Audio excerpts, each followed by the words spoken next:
రే ఎల్రా. అరే వద్దురా. వెళ్ళమన్నానా వెళ్ళు. అరే వద్దురా. ఏ ఎల్రా ఏదో ఎంత నాగరా ఈ అమ్మాయి ఇప్పుడు ఏం చెయ్యాలి?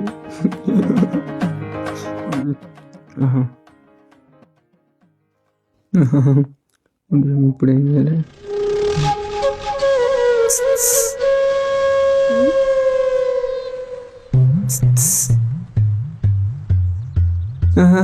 అందుకు కాదు,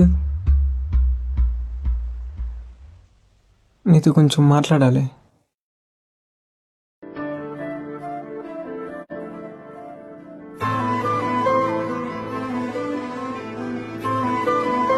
ఏంటి? నీతో కొంచెం మాట్లాడాలి. చెప్పేంటి? నిన్ను చాలా రోజుల నుంచి ఫాలో అవుతున్నా. ఎందుకు ఫాలో అవుతున్నా? నువ్వు అంటే నాకు ఇష్టం. ఏంటి లవ్వా? తెలియకుండా లవ్ చేసుకుందాం. ఏంటి పిచ్చా? ఒకసారి